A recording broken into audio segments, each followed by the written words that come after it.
So Twilight Saga New Moon, the sequel to Twilight, and these are more your thing anyway, so I want to hear your thoughts. Team Jacob, Team Edward, I'm going to let you go on about that. So Kristen Stewart finds not one boyfriend but two, a werewolf and a vampire, so you know she's got the best of both of the world of monsters. It's kind of like a demented soap opera, really, isn't it? This particular one, like the first one was something, but this one kind of goes into a dramatic soap opera, love triangle, werewolves and vampires. It's okay. I think it's problematic. Like there's like weird relationship issues, like of stalking and obsession and like age differences. There's all kinds of weird problematic issues. Attachment disorders. Grieving beyond rational belief of someone walking out on you that you barely know, really. You're not like, yeah, like I know the demographic audience is teenagers, teenage females, would I say? But like I did feel like, how many times can you get a young guy's shirt off in this film? I mean, it's like insane. Because they're one with nature. And I know they've tried to build that into the story, but let's be honest, right? There is one thing.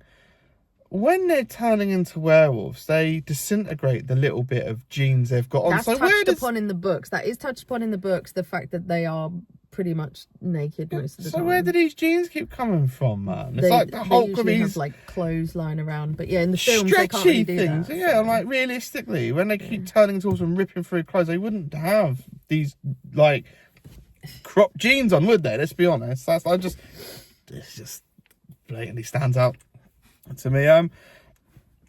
It's kind of got Interview with the Vampire vibes towards the end, with the political, the Volturi vampires, and them running their thing, and almost even Blade vibes where they're sitting over the head council like that. You know, it is a mixed bag.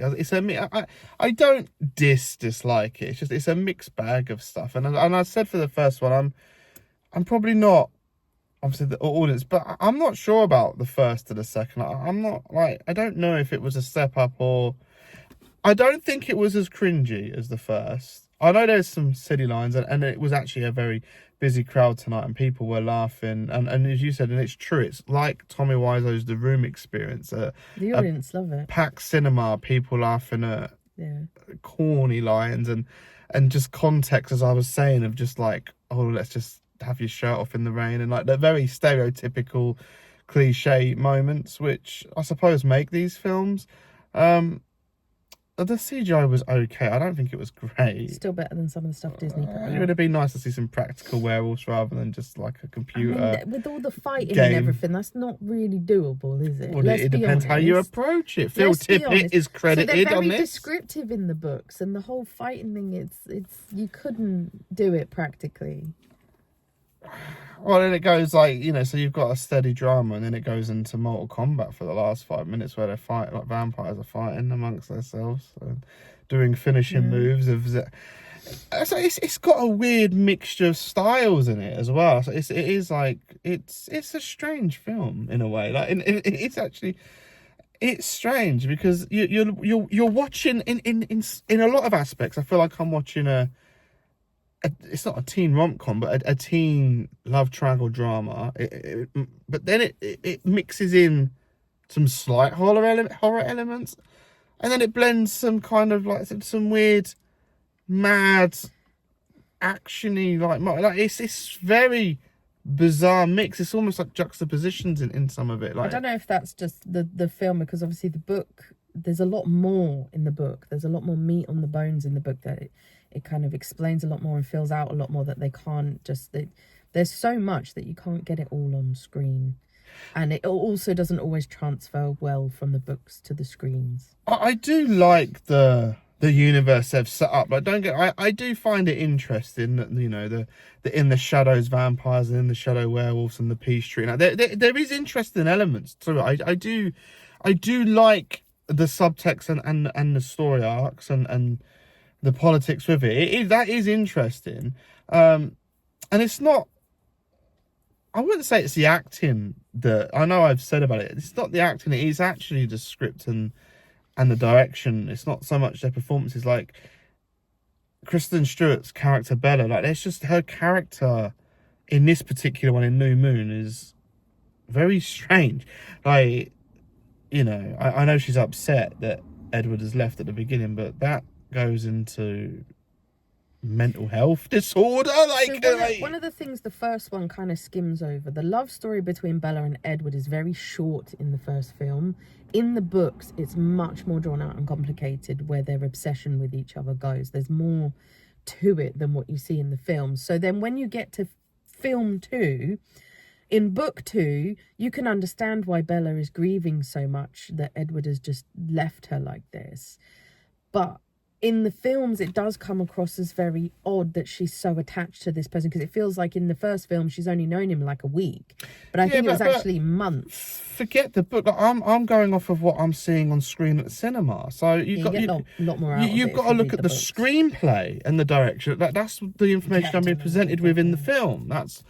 And there is the strange issue of, like, is he a guardian angel? Is that in her head? No, that's her hallucinations. Oh yeah, but they are hallucinations. To me, every time she's in danger, she feels closer to him. Yes, but it's the editing style here where they kind of sell it that he's doing his vampire law on her, which it's just, you know, and that's again maybe an editing thing, that it wasn't. They didn't make it overly clear the line there. Like, these are like little gripes in a way, but I just. It's okay. I don't think it's as messy as the first. It's probably built upon from the first Twilight film, but it's serviceable. It's a serviceable film. It's got interesting ideas. Obviously, the demographic audience isn't completely me, but I don't think it was as exciting as the first film. See, I find the second one more action-packed than the first. No, I don't think it was. I think there was more action and set pieces and dramatic stuff in the first one, actually. I feel like this one stalled a little bit, and the pacing wasn't as strong. It had strange pacing again, and again, maybe it's because the problem is there's this fad of filmmaking where they knew they were making sequels. So that's why it's got this soap opera feel, that it's like an episode 2 of something rather than an epic sequel like Aliens or a film that would kind of come years later. I think that messes the pacing up, because they're taking liberties knowing that this isn't the end. It's going to be a third installment, etc., etc., and that can create bad filmmaking. I think it's a bit of a naughty trait. The Harry Potter films and Lord of the Rings films obviously had this, but I don't think they suffered it like I'm saying Twilight did. But it's this phase of like you knew it wasn't the end. See, I like the pacing of the film because I feel like it's not rushed. Because one of my gripes with films is when they rush through things, and it's just like, and here's a bit, and here's a bit, and here's a bit, and oh, here we go. Whereas I think because there are sequels and the next film's coming, that I prefer that it sort of slows it down a little bit, and you get really sort of emotionally involved with the characters. For me, especially because I've read the books as well, so I have a different viewpoint. I don't think I was overly emotionally involved in these characters, really. And I genuinely feel, I know you want to separate the books and the films, but these films, you get so much more out of them if you've read the books. It's the same thing with Harry Potter and Lord of the Rings. Yeah, but the films are great, but if you've read the books, it's just the experience is so much better because you can fill in a lot of I get yourself. that, but when you're doing a film, it's a screenwriter's job to take but that you're information a and present filmmaker, so that. that's how you see it. Well, you need to present it because the film should be able to be picked up and viewed by anyone. These films are marketed to those who have read the books in general because it had such a huge fan base. Yeah, Stephanie Meyer sold out everywhere. It's also just marketed as a film for anyone to watch. Yeah, but I think the premise, the intention with this film was that we've made this film, but it's also, if you've read the books, it's so much more fun. You could say that about any film adapted from a novel. There's quite a few adaptations of films where they have tried to simplify things, because they're like, oh, we're just gonna make this what we want. The Twilight films don't feel simplified. They just No, exactly. like They've actually taken the source material and they've made it almost passable from like page to screen in a really cringy fun way. Well, it was a serviceable film. Cinematography was okay, nothing to write home about. The editing was okay. Cinematography's great. There were some weird edit cuts. There's actually some awesome shots in this film. They missed a weird trick, like where she's in the water looking at them. Victoria. Yeah. They missed a trick. Like there was a shot lingering, and then you can't see her, and then it cuts, and she's there. Like it was a really weird, messy cut. You know, that could have been a lot better done and executed. So again, that's not great filmmaking in my perspective. Like, you know, and there was a few little niggles like that. So I think the editing falls a little bit flat for that. And the cinematography, it was serviceable. There wasn't any like amazing shots on it. It was very done by numbers, 101 filmmaking. That's just how it felt. That's why I say it was serviceable. It wasn't doing anything. It was playing it safe as well. It was a played safe film. Generic, bland Hollywood trying to be blockbuster movie. That's what it is. Are you team Jacob or Edward? You? No, you go first. I want to know you. I told well, you. Well, you know what? Maybe I should wait until I've seen the rest of the installments before I definitively make that mind up. What are you right now? And then you can change your mind. I can understand Jacob. I do understand it. Yeah, and Edward? You know, he's just walking around showing his pecs off all the time. So, well, if they can wolf out at any moment, what's the point in wearing a shirt? Oh, really? He shouldn't be wearing anything if he's going to wolf out at any moment. And it has nothing to do with his missing shirt, but I am and always have been, even when I read the books, I was always Team Jacob.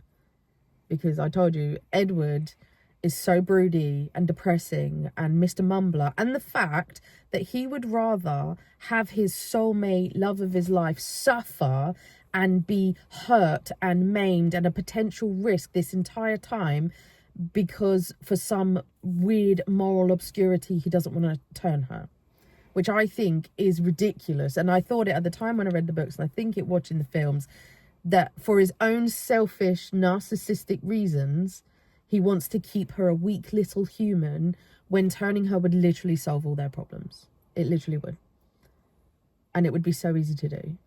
I understand him. There's some not risk wanting involved, to be turning her. I get that as well. So he would rather live forever and only have a short time with the love of his life while she grows old, withers and dies. She might even get ill and die. She could get hit by a bus and die. It's a curse to make her a vampire. So no, it's not. That's his own morals, because he's from like 1801 or 1901, whenever it was. I think it's a curse being a vampire, so I wouldn't want to do it. That doesn't even make sense.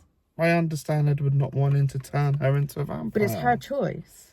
Yeah, well, she's an idiot, young, naive woman who doesn't know what she wants. And some people have to learn the hard way. Well, she's leading a werewolf on. She's playing silly games, to be quite honest. Like I said to you in the cinema, I would prefer the whole werewolf thing, because they're all chill and happy and eating good food and running around the woods. If she was into bestiality, maybe she would be going that way. Anyway. Why do you have to turn it all stupid? That's the truth, because it is.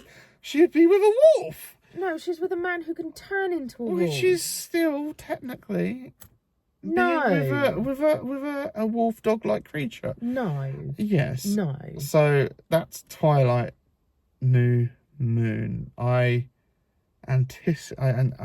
sit here anticipating the next installment of the Twilight Saga and see where we go from there. Twilight New Moon.